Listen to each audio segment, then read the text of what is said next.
been a long week, a long couple of weeks, heavy couple of weeks, a wonderful couple of weeks, but a lot.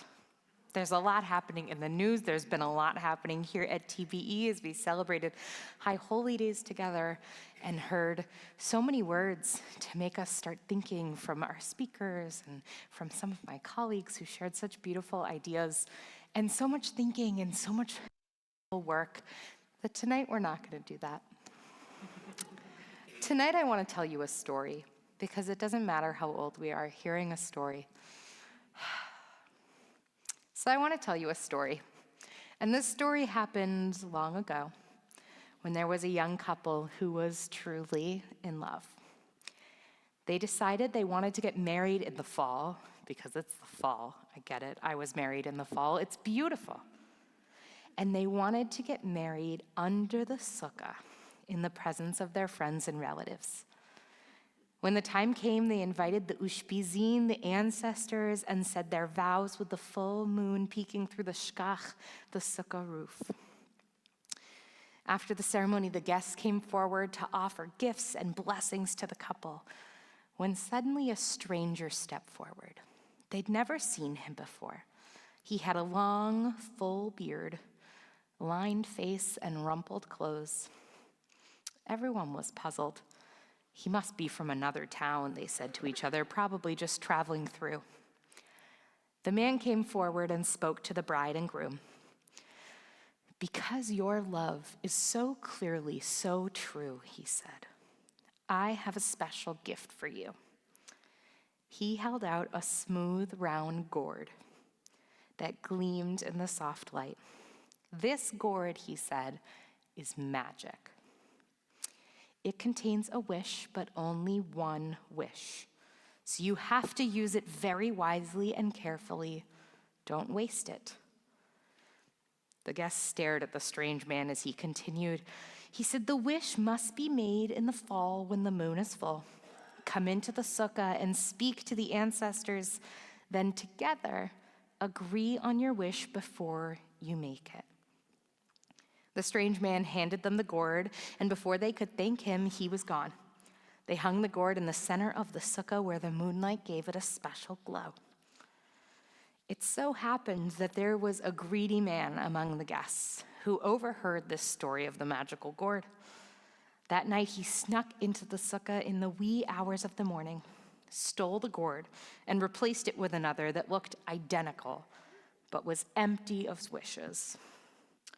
On the way home in his wagon, he was so excited, thinking about how the gourd would make him rich, that he forgot to look where he was going.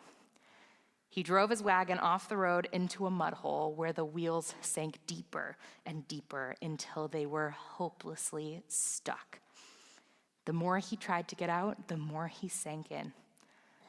Finally, in desperation, he yelled, "I wish I was out of this mess."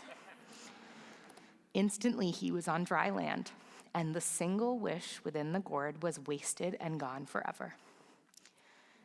Meanwhile, the young couple started their life together. When the winter rains came, they brought the gourd into their home to keep it safe throughout the year. In the fall, they hung it in the center of their sukkah, thinking, of course, that it still contained a magical wish. Everything went well for them for a few years, but after a while, their business began to fail, and they had trouble making ends meet. That year, on the first day of Sukkot, the woman turned to her husband and said, "I think it's time. I think it's time to use our wish. If we could only get on our feet financially, I think everything would fall into place." Her husband agreed. So that evening, they went into the sukkah and sat for a while in the stillness. Then they welcomed in our ancestors, Sarah, Rachel, Rebecca, Leah, Abraham, Isaac, and Jacob. They invited the spirits of their grandparents and all those who had come before them. And when they felt their presence, they spoke to the ancestors silently. When it was time to make their wish, they placed their hands on the gourd. "I've been thinking," said the husband. "Maybe if we concentrate on our work and we work together a little harder, we can make a go of it without wasting this wish. We might really need it later." His wife nodded. So that night, they ate dinner in the sukkah under the stars without using the wish. From that moment on, they concentrated on working together and working harder until business began to improve. After a time, they were earning plenty of money to get by. A few years passed, they were feeling settled, and they decided it was time, and they brought a baby into the world. And that baby was so beautiful, so perfect, and did not sleep. With weary eyes, they looked at each other for months of no sleep and said, I think it's time. I think it's time to use this wish. And so they went into the sukkah filled with the holiness of those who came before them. And when they put their hands on the gourd ready to make the wish, the wife spoke, I think we should be patient. Perhaps if we pray that this beautiful miracle of ours will sleep, maybe, who knows, we should wait a little longer. We might really need the wish another time. And her husband agreed. And so they prayed and they waited it out. And eventually that baby slept. That baby grew up into a child, into an adult, and the man and the woman grew old. One day, gray hair, wrinkled skin, turned to her husband and said, I think it's time to use our wish. He nodded because he knew the only thing she would wish for, to be young again, to live forever. So they went into the sukkah where their gourd hung in the glow of the moon. They invited in the ancestors and sat quietly with them in the soft light. When they put their hands on the gourd and looked into each other's eyes, they both shook their heads and said, not yet. For in the moonlight, they had realized that their love would live forever, just like the spirit of their ancestors. And who knows, maybe someday we'll really need that wish. They went back in the house and grew older. Eventually, the husband passed away, and his wife followed soon after. Their child kept the gourd and passed it on to their children, who passed it on to their children and through the generations. Many years later, when their great-great-great-grandchildren were decorating the sukkah, one of them unearthed the gourd and called to her brother, look at this old gourd. I think there was some kind of story to it. They passed it back and forth. His sister said, I remember Grandma told me it was a wedding present to her great-grandparents. She said it was magic. It had a wish. The great-great-granddaughter shook the gourd and handed it to her brother. Feels empty now. They must have used it up. They laughed and held the gourd up to his ear. This is strange, he said. You can hear something inside, kind of like a seashell, and handed it to his sister. She held it to her ear.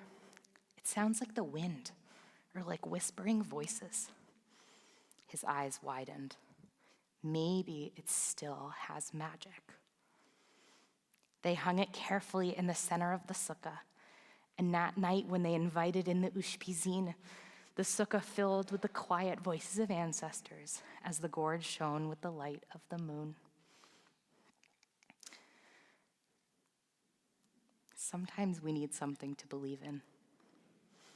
And sometimes we can believe in a little bit of magic. It doesn't hurt anyone. The promise of the gourd was magic through generations and generations of their family. Celebrating Sukkot is a little bit about welcoming in magic. The idea that we're going to shake these leaves and it will definitely bring rain. It's a little bit of magic. And usually it works. We get to believe in magic, all the more so when times are hard, to find things that we can believe in, even if it feels silly or not so real or not so grounded in reality. We can believe in the magic of a gourd. Sukkot Sameach, Shabbat Shalom. Shabbat Shalom. Thank you. We'll continue now on page 500.